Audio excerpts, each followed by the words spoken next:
Hi friends, welcome to our channel Srikanth mix. Bigg Boss 7 September start అయింది. ఇప్పుడు మనం ఈ వీడియోలో మాట్లాడుకునేది ఆల్మోస్ట్ కన్ఫర్మ్ అయిన కంటెస్టెంట్స్ గురించి మాట్లాడుకుంటాము. అలానే హై ఛాన్సెస్ ఉన్న కంటెస్టెంట్స్ గురించి కూడా ఈ వీడియోలో మనం డిస్కస్ చేసుకుంటాం అనమాట. ఆల్రెడీ కామనర్స్ కి అయితే ఇంటర్వ్యూ అయిపోయింది, అది వాళ్ళకు ఉన్న వెబ్సైట్ లో క్లోజ్ చేసేసి. సో ఇక్కడ మ్యాటర్ ఏంటంటే కామనర్స్ అంటున్నారు, బట్ నిజంగా కామనర్స్ తీసుకుంటారా, లేకపోతే అంత ఇంత పాపులారిటీ సోషల్ మీడియాలో ఉన్న వాళ్ళను డైరెక్ట్ వాళ్ళని అప్రోచ్ అయ్యి ఎంతమంది ఫాలోవర్స్ ఉన్నారు, అలానే వాళ్ళకు వీడియో రీచ్ ఎంత ఉంది, సో ఇలాంటి అంతా క్యాలిక్యులేట్ చేసి తీసుకుంటారని అయితే అనుకుంటున్నాను నేను. ఎందుకంటే కామర్స్ అంటున్నారు, బట్ మనం లాస్ట్ సీజన్ ఏ ఒక్క సీజన్ నుంచి చూసినా కూడా కామర్స్ గురించి వాళ్ళకి అంతో ఇంతో సోషల్ మీడియాలో పాపులారిటీ ఉన్న వాళ్ళని తీసుకున్న తప్పించి కూడా అరే ఈ పర్సన్ మనకు అసలు తెలియదు కదా, ఇలాంటి వాడు ఉన్నాడా అని చెప్పేసి మనము ఎక్కువ గెస్ చేయలేము. ఎందుకంటే సీజన్ 2 నుంచి స్టార్ట్ అయినప్పటికీ కామన్ అప్స్ అని సీజన్ 2 లో నూతన్ నాయుడు, గణేష్ అనే పర్సన్ అయితే నిజంగా తెలియదు ఎవరు కూడా. అలాంటి సిచ్యువేషన్ లో కామనర్స్ అనే వాటికి మనం జస్టిఫికేషన్ ఉంటుంది మెయిన్ గా. పల్లవి ప్రశాంత్ అయినా చూసినా, నెక్స్ట్ పోతే అప్పుడు సంథింగ్ మోడల్స్ అని చెప్పేసి వీళ్ళందరూ తీసి కామనర్ కేటగిరీ కింద వీళ్ళని అలా లోపలికి పెట్టేసి తప్పించి కూడా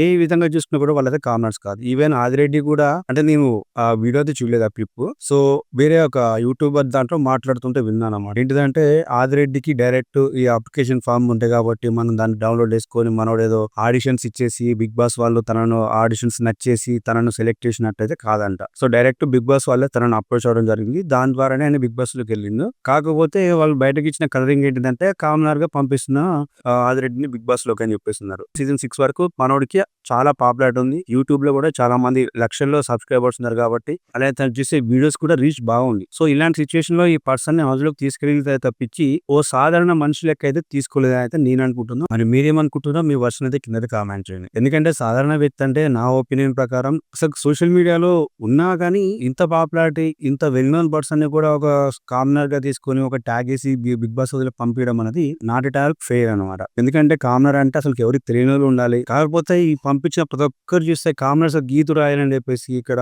ఆదిరెడ్డి, నెక్స్ట్ పల్లవి ప్రశాంత్, తర్వాత ఇంకా వేరేటోళ్ళు సంజన అని చెప్పేసి అంతకుముందు ఒకసారి మోడల్ అని చెప్పేసి తనను. సో ఒక్కరో కేటగిరీ తీసుకుంటారు, బట్ వీళ్ళకి ఇచ్చే ట్యాగ్ ఏంటిదంటే కామనర్స్ గా బిగ్ బాస్ వదిలికి పంపిస్తున్నాం అని చెప్పేసి. వాళ్ళు ఎలా కామనర్స్ అవుతారు అనేది నాకు కూడా క్వశ్చన్ ఉంది. సో మరి మీరేమనుకుంటున్నారో ఈ పాయింట్ పైన అయితే మీ ఒపీనియన్ కింద షేర్ చేయండి. ఇక మనం కంటెస్టెంట్స్ గురించి మాట్లాడుతున్నాము. ఆల్మోస్ట్ కన్ఫర్మ్ అయిన కంటెస్టెంట్స్ గురించి మాట్లాడుకుంటే, సో చిట్టి పికిస్ తోటి చాలా ఫేమస్ అయిన పర్సన్ రమ్య మోక్ష. సో ఆ మొత్తం 3 సిస్టర్స్ లో ఒక ఆమె ఈమెనమాట. సో నిన్ననే ఈమెకు ఇంటర్వ్యూ కూడా కంప్లీట్ అయిపోయింది. ఆల్మోస్ట్ కన్ఫర్మ్ అయిన కంటెస్టెంట్ ఈమె. రీసెంట్ గా జరిగిన కాంట్రవర్సీ అనేది పెద్ద దుమారమే లేకపోయింది. సో బిగ్ బాస్ వాళ్ళు కూడా కావాల్సింది ఏంటంటే మెయిన్ గా కాంట్రవర్సీ లో అది పాజిటివ్ నెగిటివ్ ఏ విధంగా ఉన్నా కూడా వాళ్ళకు పాపులారిటీ ఉన్న కంటెస్టెంట్స్ కావాలి. సో అందులో భాగంగా అయితే తననైతే తీసుకున్నారని నేను అనుకుంటున్నా. మరి మీరేమనుకుంటున్నారో క్లియర్ కామెంట్ చేయండి. బట్ ఈమె అయితే తీసుకున్నైతే కామనర్స్ అంటే నేను యాక్సెప్ట్ చేయను. ఎందుకంటే తనకు ఆల్రెడీ చాలా ఫాలోయింగ్ ఉంది. ఇమాన్యుయల్ జబర్దస్త్ లో ఫేమస్ కమీడియన్. సో ఎలాగూ ప్రతి సీజన్ లో కూడా ఈ జబర్దస్త్ నుంచి అయితే ఒక కామెడియన్ కేటగిరీ ఉంటాయి కాబట్టి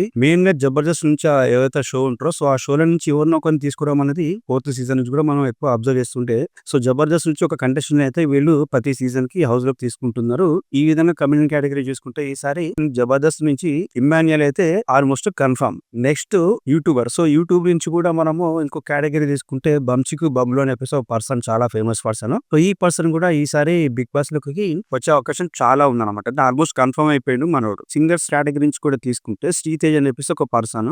సో తను కూడా ఆల్మోస్ట్ కన్ఫర్మ్ అయినట్టు తెలుస్తుంది. సో వీళ్ళు మొత్తం almost confirm. So next high chances ఉన్నది ఎవరికంటే రీతు చౌదరి. సో రీతు చౌదరి గురించి ప్రతి సీజన్ లో ప్రతిసారి కూడా చాలా మంది వీడియోస్ చేస్తారు. సో ఈసారి ఖచ్చితంగా ఈమె హౌజులకు వస్తే అంటున్నారు. బట్ మన సీజన్ స్టార్ట్ అయ్యే లోపు అమ్మాయి మళ్ళీ పేరున్నట్లేదు, ఆమె కనబడతలేదు. ఈసారి కూడా తన పేరైతే వస్తుంది, ఛాన్సెస్ అయితే చాలా ఉన్నాయి అని చెప్పేసి అంటున్నారు. మరి చూడాలి రీతి చౌదరి ఈ సీజన్ 9 లోకైనా వస్తూ రాదని. సో అలానే యాంకర్ వర్షిని. సో ఈమె గురించి కూడా మనం లాస్ట్ సీజన్ లో కూడా మనం వీడియో చేసినాం అన్నమాట. సో వర్షిని కూడా వచ్చే కంటెస్టెంట్స్ లో ఏమో కూడా మెయిన్ పర్సన్ ఖచ్చితంగా వస్తే అవులోకి అని చెప్పేసి, బట్ రాలేదు. సీజన్ 9 లో కూడా ఈసారి కూడా సేమ్ అదే మళ్ళీ స్టార్ట్. హై ఛాన్సెస్ ఉన్నాయి అంటే ఊరిస్తుంటారు అన్నమాట. బిగ్ బాస్ నుంచి లీక్స్ వస్తే చిన్నగా ఈ కంటెస్టెంట్ వస్తే అని చెప్పేసి. సో తన ఫ్యాన్స్ కూడా బిగ్ బాస్ మీద చాలా ఎక్స్పెక్టేషన్ పెట్టుకుంటారు. బట్ సీజన్ స్టార్ట్ అయిన తర్వాతకి అక్కడ ఉంటుందో ఉండదో సెకండరీ అది. బట్ అప్పటికైతే వాళ్ళకు ఏదైతే అనుకుంటారో దానైతే వాళ్ళు సక్సెస్ఫుల్ గా రీచ్ అవుతారు అనమాట. సో దీని తర్వాత లాస్ట్ పర్సన్ రాయి తరుణ్. సో మన ముగ్గురు నుంచి మాట్లాడుకున్నాం, రీతి చౌదరి, వర్షిని,